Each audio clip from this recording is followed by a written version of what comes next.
All right, so you have decided on a quilt layout, but now you want to get all of this to your sewing machine efficiently and get your quilt top sewn together. Hi, my name is Fallon and I love to quilt, and today I'm going to share with you how I efficiently finish up a quilt top. So I have a layout here and I want to get it all sewn together and keep the layout that I chose because I obviously really like it. And then I need to baste it and get it quilted. So I'm going to share with you how I do all those steps and keep everything organized. Now, once I decide on a layout, the first thing I like to do is take a picture of it. That way, if for some reason things do get a little messed up, I can refer back to the photo and get back on track. Now, one of the things I really recommend is design boards. This is just a piece of cardboard or foam board. Some of mine have foam board with some fusible fleece on top of it. I do have a tutorial to show you how to make these design boards. And then I also recommend having some letters on hand or numbers to use to keep track of what row is stacked on the board. Now, I'm using some letters that me and my husband make. They are acrylic and have letters A through Z on them, and then numbers 0 through 9. Those letters and numbers are all kept on a ring, and they're really efficient for opening this ring up and grabbing the letter or number that you need. They're also available in some different colors. I'll link to our shop in the description of this video. Now, these boards are really cost effective to make. I often just use the cardboard on the back of layer cakes to make some new ones, so you can really get a lot of these together for just pennies on the dollar. So you can see I have a pin here holding the letter in place. You could also just write the number or letter for the row that you're working on some paper and pin it to the board. However you want to do it, it just really helps keep everything organized. So once I have the board set up, I'm going to start with the first row up here, or for me, it's row A because I don't have enough numbers to do all the rows, but letters I do. So I'm just going to stack the row on here. I start with the last one in the row and I try to keep them in the same orientation that they're facing and just stack them on top of each other. This is why a photo really comes in handy.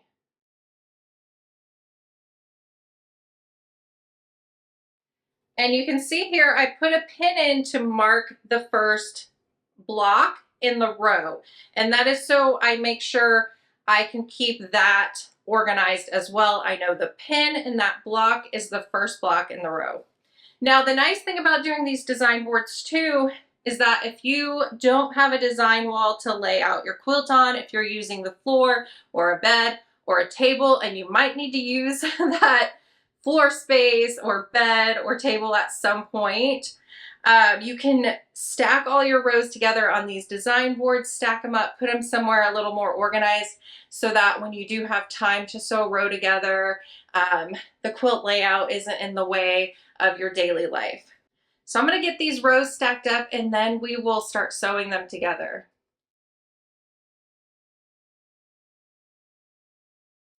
All right, so I have the first row here, and this is how I like to sew it together as long as I have the space.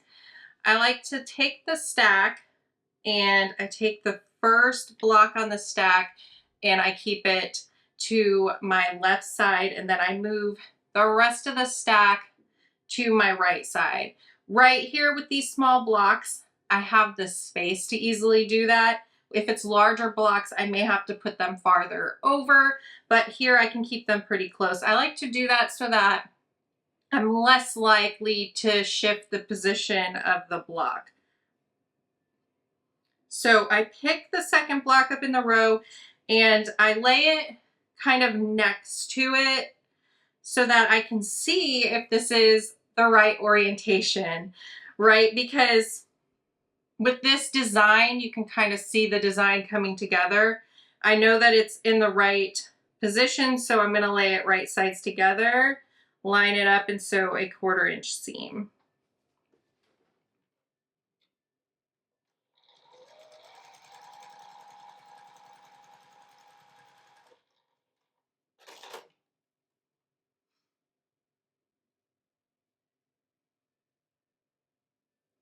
All right, and so for all of my odd numbered rows, I'm going to press the seam toward the pin, so toward the left. So I'm just gonna finger press that to get it moving in the right direction for me. And then I'm gonna keep moving across the row. So I'm laying this one out. I can see it's creating the correct design that I had laid out. So I'm gonna lay it right sides together and sew a 1/4 inch seam. Now, if you have a more complicated design, you could always keep the photo you took up so that you can refer to it and make sure everything's in the right order. So this whole quilt layout is made with just half square triangles. I have a few different videos showing how to make half square triangles, so I will link to those in the description of this video if you would like to make a quilt similar to this. I acquired these half square triangles from another quilt that I made. It is a layer cake quilt. These were bonus half square triangles from that project. So I essentially got 2 quilts so far from that, and I also have another video coming up using some more of the bonus half square triangles from that quilt. Now, I'll put a link to that video as well if you missed it, because it is a really beautiful quilt pattern and it was a really fun one to make. So this whole row, I'm pressing all of the seams toward the pin, and I will show you why later that is really helpful when we bring this row and the second row together.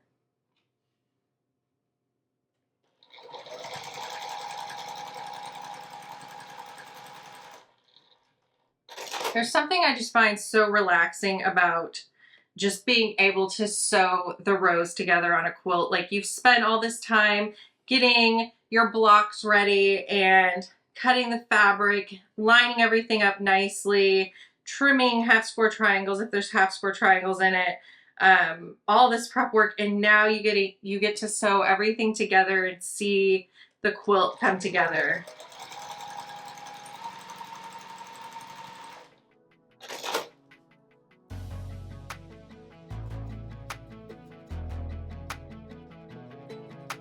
There are a lot of half square triangles in this row.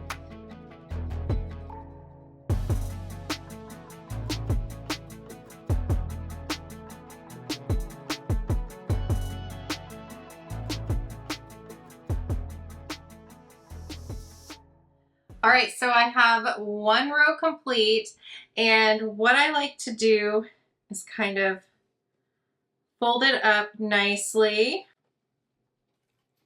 and then I put it on my design board to set to the side until I get either all the rows done or a few and want to start sewing it together so I can see the completed quilt come together. So with the first row finished, I'm going to move on to the second row. Now I'm going to work the second row the same as I did the first row. I'm going to lay the blocks next to each other, make sure the design looks right, refer to the photo if I need to, lay right sides together, and sew the seam.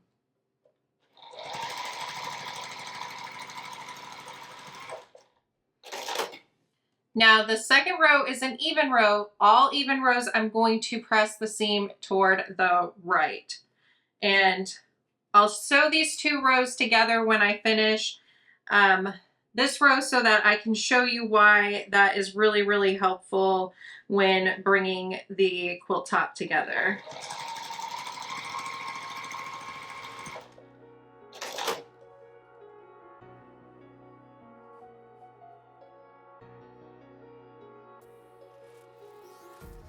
Empty hearts and neon lights, the playing with my mind.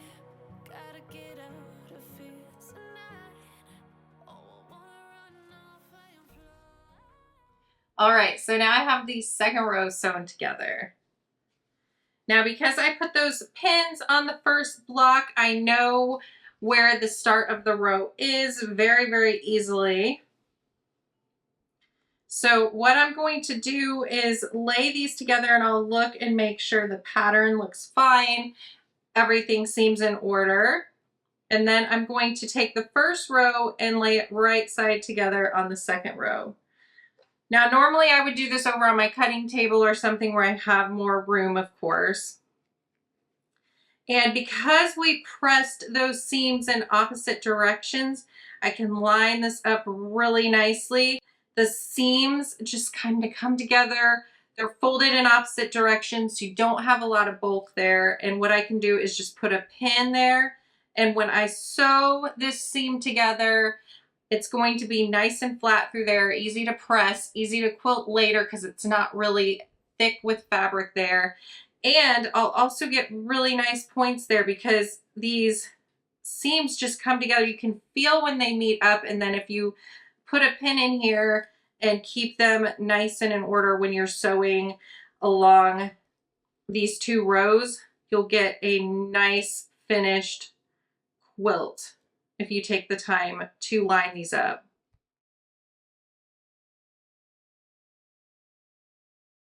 All right, so I'm gonna meet all the seams along here. That's the only place I'm gonna put a pin in, is where all these seams meet. If you wanna put some more pins in, especially if you have larger blocks that you're bringing together, go ahead and do that. Like if you have a big 12-inch block, you may not wanna just put pins at the seams. You may wanna put a few more in between there to make sure everything stays lined up. These were 4-inch half square triangles, so they're pretty small little blocks, and one pin here should be sufficient at the seams.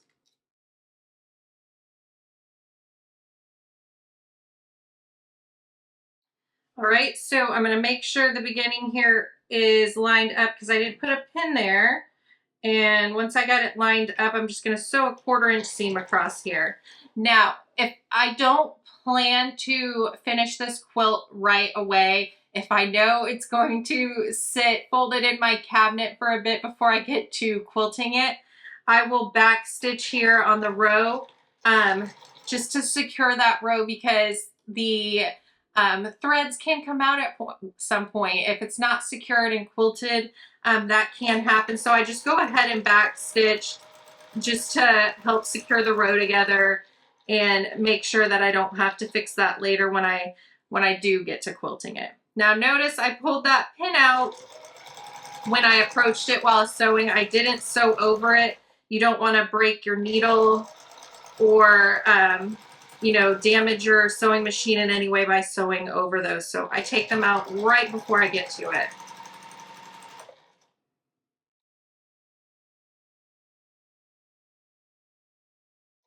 All right, so I back stitched here at the end too, just to make sure this row is nice and secure. Like I said, you don't have to. It's something I just like to do. I do plan to finish this quilt top and show you how I baste my quilt tops if I'm going to quilt it on my domestic sewing machine. So sometimes it's just a habit though, because I honestly don't always get to quilting all my quilt tops right away. I have a lot of them stored that need to get finished. So there is that. Now I'm going to take this pin out because now I know if I just keep the top pin, I know this is the first row, which means this will be the second row. So when I'm pressing this, then that pin won't be in my way. So I'm going to finger press this over, getting the seam working in the direction that I want it to lay, and then I'll add some heat. And then I'm just going to keep building the rows in the same manner. I'm going to stack them onto design boards and sew the row together. I'll press all odd rows to my left, all even rows to my right, and keep bringing this quilt top together. Once I get it finished, I'll show you how I baste my quilts, and it definitely saves my knees this way that I've started basting my quilts. I used to lay them out on the floor. I would tape the backing down to the floor, lay out the batting, and it would just get exhausting. But now I baste them in a much easier way for me. All right, so let's table baste this quilt. I start out with the backing fabric. This fabric is so pretty. It's like a gray, a light gray. It has darker gray forming diamonds throughout it and little speckles of some other colors. It's so pretty. Anyway, I think it's going to look great on the back of this quilt. Add a little more color, but it still has some of the gray to bring out the front. Now I have a 6-foot folding table here. This is what I pretty much always use when I'm table basting a quilt, whether it's a small quilt or a large quilt. Since I had to piece this quilt together, it's kind of convenient because the crease here for the folding table, I can line up to get this centered on the table. Usually I stand when I do this, but it's kind of hard to get this area for filming. So I'm going to line up the seam that I've pressed open here of the backing fabric with that crease, and I'm going to just kind of use my hands to spread this out across the table and get it nice and flat. Notice that the backing fabric has the wrong side facing up. So the pretty side is facing down so that when I quilt the quilt, the pretty side of the fabric is shown on the back of the quilt. So I'm gonna spread this all the way out. I have my pins here for basting. I used to spray baste a lot, but that stuff can get really expensive with how many quilts I make. And it's really not great, the fumes for them. It's definitely a preference though. Now I have these bandy clamps that I use to clamp the backing fabric down to keep it in place. All right, so now that I have the backing fabric clamped down and it's fairly nice, flat and even, I have a clamp on each corner of the fabric. If you have some extra clamps, you could always add more and work and smooth it out, make sure everything's nice and flat. So now I'm going to take the batting and I'm essentially going to do the same thing, except that because I already have the clamps in place, I'm not going to remove all the clamps at once. They'll help hold the backing in place. So what I do is usually drape the batting over where it's going to be, kind of get it in place, draped over the clamps, and then one at a time I'll remove one clamp and smooth the batting out, and then unclamp another one, get it in place, and keep smoothing until it's all nice and even. It's definitely a process, and if you are new to quilting, I would recommend trying out a few different basting methods. This isn't the only method. Maybe laying it all out on the floor at once is a better method for you, and there's different ways people even do that. There is people who like to wall base. There's people who like to use pool noodles and wrap up in that and baste in that way. Maybe you will like spray baste. It's okay if you don't want to pin baste and you prefer to spray baste. So if you are new to quilting, try a few different methods, see what works best for you. If you've been quilting for a while and have a preferred method, I would love to hear your preferred method, because maybe it's a method I haven't tried before and maybe it might be something I want to try too, or others may want to try. All right, so now we're going to add the quilt top on here, and same thing, I lay it out over the top of all of this. I try to get it centered. I honestly just eyeball it and make sure that it's not draping past the backing fabric on one side or anything like that. And again, I will just smooth it out. Once I feel like it's getting nice and even, I'll remove a clamp, clamp it, move on to the next one and clamp. And then after this, I can start putting the pins in and getting this quilt basted. All right, so it looks pretty nice and even right now. So I'm gonna start adding some of the safety pins and just start pinning through all the layers. So I'll just put the safety pins through, and I like to close them just so that when I'm quilting, I don't prick myself or anything.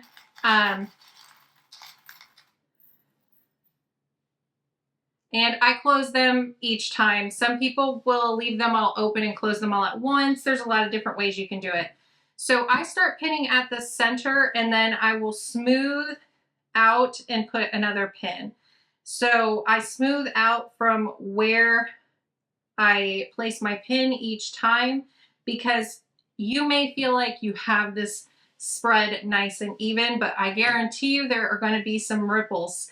You can see some kind of forming here. It may not be a lot, but if you just pin and don't kind of smooth out from the center, when you start quilting, you'll see those ripples start happening and you'll get little pinched fabric throughout your quilting. And that's happened to me before. Honestly, usually I'm fine with it because if I wash it and they're just small little pinches, it'll kind of disappear when you wash the quilt and it gets all crinkled. But you know, sometimes if we take this extra time and do this and that doesn't happen, that's also nice as well. So I'm going to keep pinning through here, and then I will show you what I do when I get this whole area on the top of the table pinned, because there's some overhang here on the table that I'll need to clip as well. So I'll show you how to do that when I get there.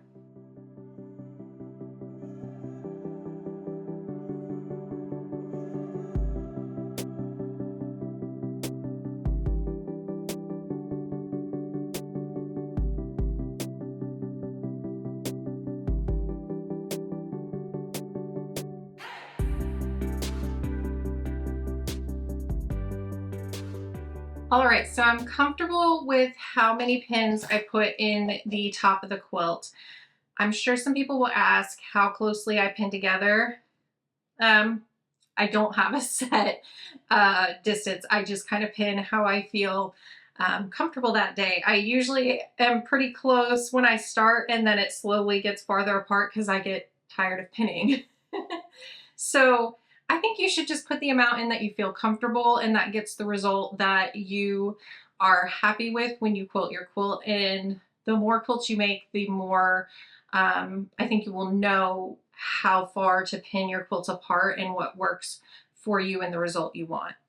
So now I'm going to move the quilt slightly to the side so that I can pin the side that is draped over on one side. So I'm going to remove the clamps.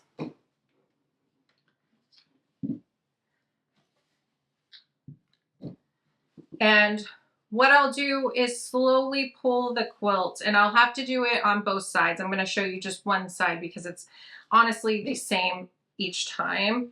And just when the edge of the quilt kind of gets to the top of the table, that's when I stop. And I don't know if you can even really see where that is. I think you can now. Right here is the edge of the quilt. So I'll put clamps on the side that already has the pins on it.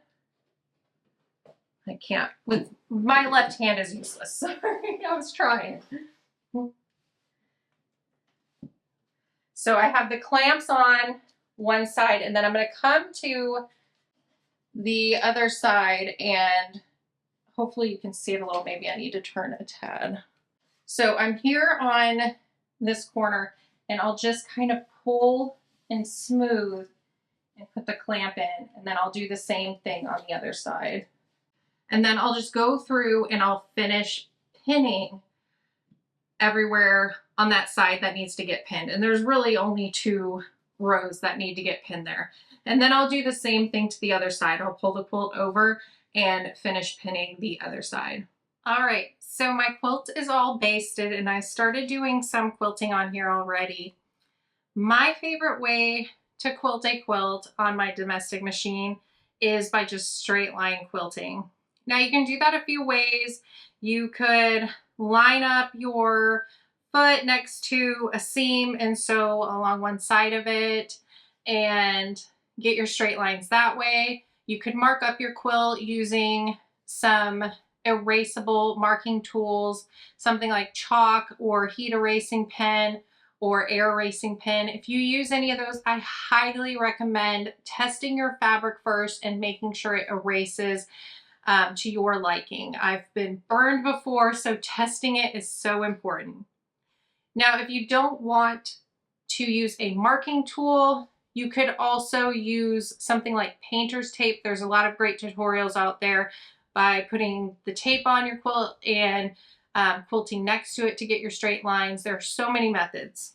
Now in our shop, we have a product called a Quiltlock.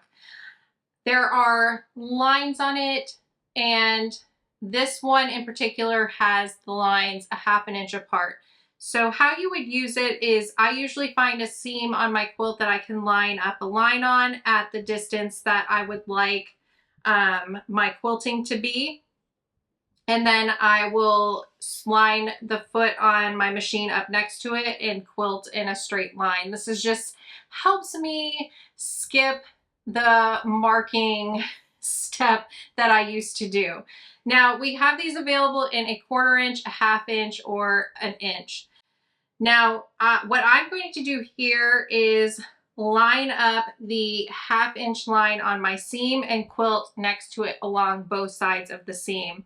These blocks are fairly small, so it really is more quilting than I would need to put on this quilt, but sometimes I really like the feel of a quilt if it has pretty dense quilting and gets super crinkly when I wash it, and sometimes I want the quilting to be farther apart. But this time I'm going to quilt it that way. I already started in the middle of the quilt, so I will start in the middle and work to one side, just because if I need to press out any bunching in the quilt, I can do that as I work. I have my stitch length set to 3. I have the same color thread that I almost always use for piecing quilts. It's Dove Gray in Orifil, in the brand Orifil. And that's because I already have a lot of gray in this quilt, and I think it'll blend nicely. So I'm going to start off the edge of the quilt top so that I don't have to sink any threads, and I'm going to get started quilting just a straight line. I have the etched line lined up along the seam, and that'll help me get a nice straight line. I'm going to drape the quilt up over me. You definitely don't want to feel any dragging. If you see that your stitches aren't nice and even, there's a few things that could be causing that. One, you might be trying to feed the quilt through fast. You really want to just let it guide through. You want to let the feed dogs pull the quilt through when you are just straight line quilting. Another thing that could be happening is you could be getting drag if your quilt is catching on your table or hanging off of your table too much. The drag will cause the stitches to not be nice and even. So definitely pay attention to that. Make sure you're not forcing the quilt through. Make sure you don't feel it dragging down. Any of that could cause the stitches to not be nice and even.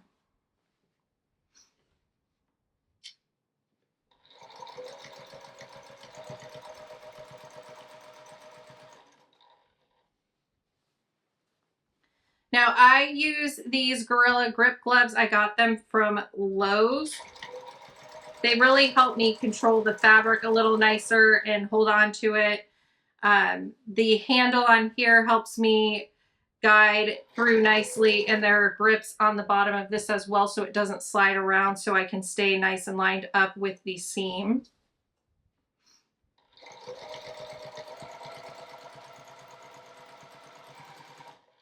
Okay, so I can feel it dragging on something, so I'll feel what might be keeping it from going through nice and even.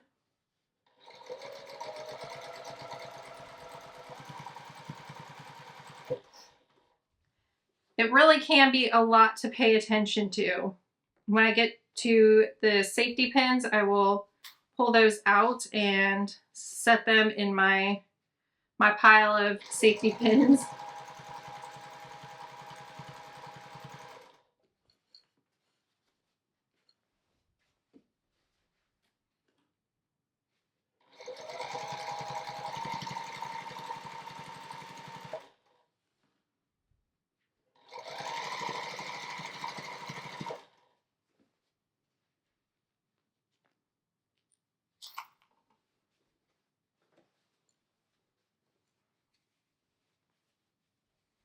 All right, and so I'm almost to the end, and I'm going to make sure that I have the bottom of the quilt pulled away. I don't want it to fall under and accidentally sew under here.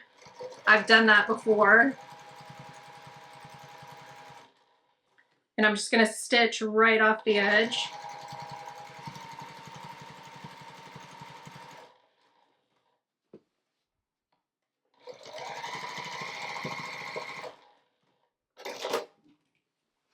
All right, and so here's what you could do.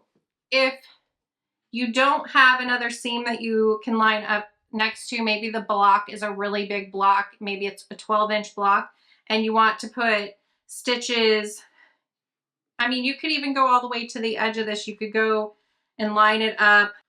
You could do 4 inches apart, line up one edge at the threads and quilt along the other side. If you want them closer, you could line up 1.5 inches away and sew along the edge. You could use that first set of stitches and line up as wide apart as you want the stitches to be. It's a really nice tool for getting straight line stitches fast without marking them.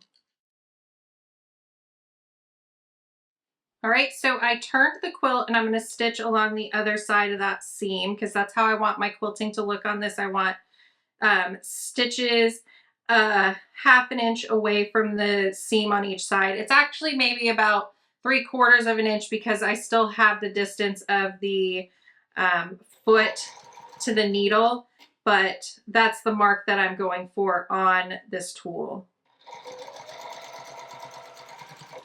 So I'm going to stitch in the other direction, and I will show you this quilt all finished up after getting all the quilting done and getting the binding put on.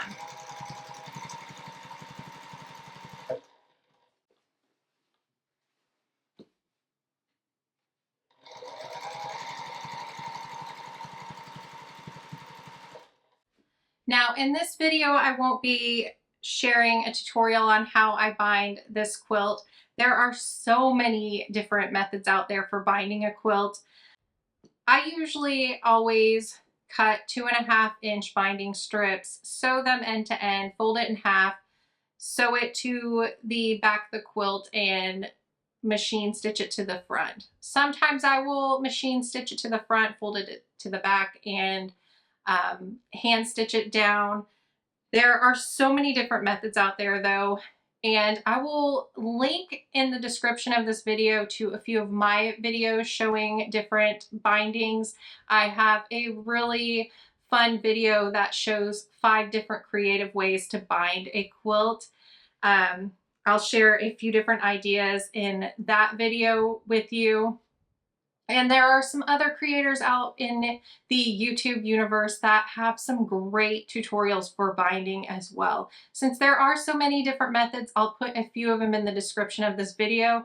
So Becca, for example, has a fabulous video tutorial showing how to bind a quilt. So if you need some help with that, check out the description and check out a few of the different binding videos that I share there.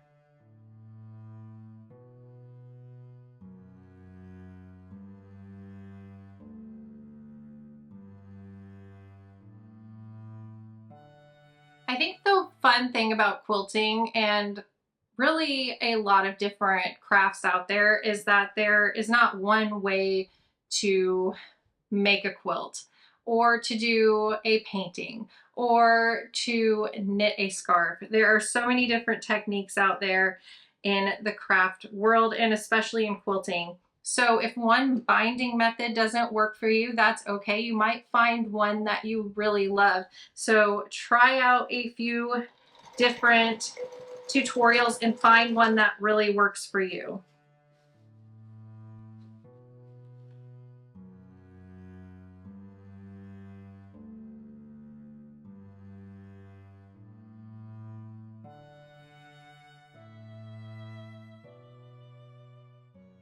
All right, I'm gonna get this quilt all quilted up and bound, and I will show it to you all finished.